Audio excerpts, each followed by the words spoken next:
Topic है हमारा Coulomb's law.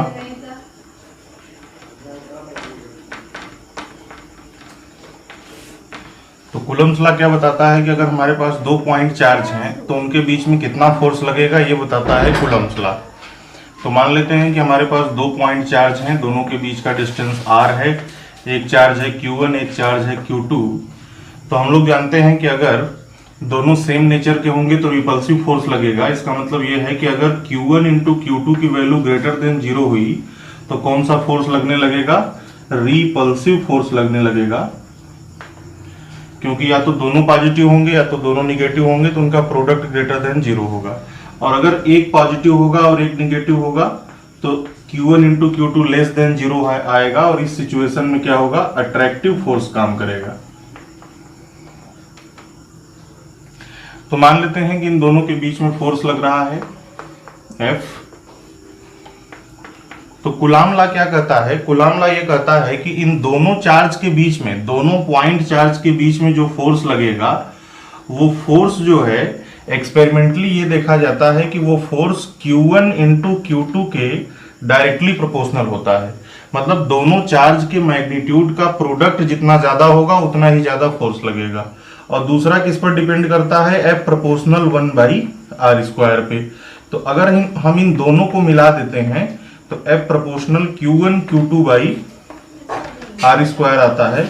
और अगर हम लोग प्रोपोर्शनल हटाते हैं तो जाहिर सी बात है कि कांस्टेंट आएगा, तो वो कांस्टेंट K हो गया Q1 Q2/r²। तो एक्सपेरिमेंटली ये देखा जाता है कि K की जो वैल्यू है ये सीजीएस यूनिट में K की वैल्यू 1 पाई जाती है, और एमकेएस या फिर एसआई यूनिट में K की जो वैल्यू है वो 1/4 पाई एप्सिलॉन नॉट के बराबर होती है। और इसकी न्यूमेरिकल वैल्यू जो है वो 9 into 10⁹ newton metre square per coulomb square होती है। तो अब इसमें देखिए, अभी हम लोग यहाँ पर कंसीडर कर रहे हैं कि दोनों चार्ज के बीच में जो मीडियम है वो क्या है? या तो एयर है या तो वैक्यूम।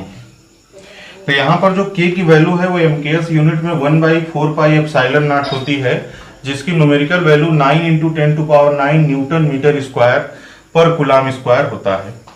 अब यहाँ पर देखिए जो एप्सिलॉन नॉट है, एप्सिलॉन नॉट को हम लोग कहते हैं परमिटिविटी ऑफ फ्री स्पेस। क्या कहते हैं? Permittivity of free space. Air का भी उतना ही होता है।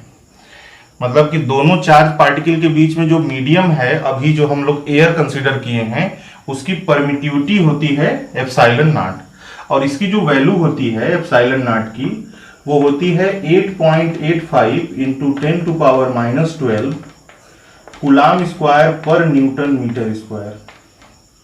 ठीक है। अब ये जो परमिटिविटी है ये क्या होता है? क्या मीनिंग है परमिटिविटी का? परमिटिविटी क्या बताता है?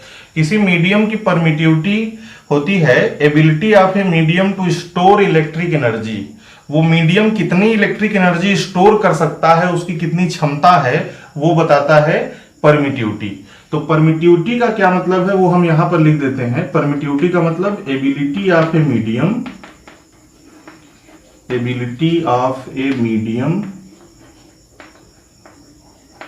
To store electric energy.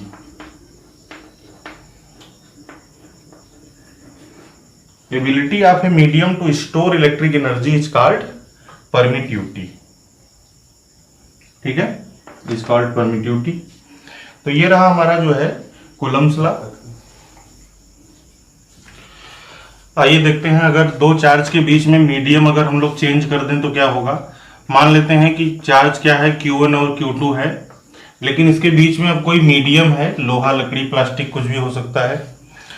तो उस मीडियम की जो परमिटिविटी है वो क्या है? एप्सिलॉन है। यहाँ बीच का डिस्टेंस है r, और जो मीडियम है उसकी परमिटिविटी क्या है? एप्सिलॉन है। तो अब इसके बीच में जो फोर्स लग रहा है उसको हम लोग Fm कह रहे हैं। Fm। तो अब एफ एम की वैल्यू क्या हो जाएगा कुलाम लॉ के अकॉर्डिंग, तो F M is equal to 1/4 pi epsilon. अब हम लोग एप्साइलन नॉट नहीं लिखेंगे, Q1 Q2 by R square. तो जब मीडियम रहेगा तो हमको क्या करना है, एप्साइलन लिखना है यहां पर। अच्छा, पीछे जो इक्वेशन आया था और अभी जो इक्वेशन आया है, अगर हम उन दोनों को डिवाइड करके देखें तो क्या मिलेगा, F divide by F M अगर हम लोग करते हैं तो देखिए पीछे क्या आया था, 1/4 pi epsilon not Q1 Q2 by R square divide by 1/4 pi epsilon Q1 Q2 divide by R square. तो यहां से देखिए क्या है कि सारी चीजें कैंसिल हो जाएंगी और केवल यहां पर एप्साइलन नॉट बचेगा और यहां पर एप्साइलन बचेगा। तो उल्टा कर देंगे तो एप्साइलन अपान में एप्साइलन नॉट हो जाएगा। और इसी को हम लोग जो है एप्साइलन आर कहते हैं या फिर इसी को हम कैपिटल के कहते हैं। एप्साइलन आर का मतलब है relative permittivity, relative permittivity,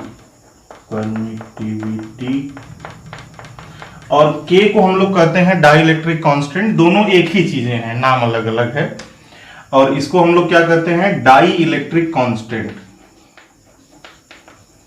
dielectric constant.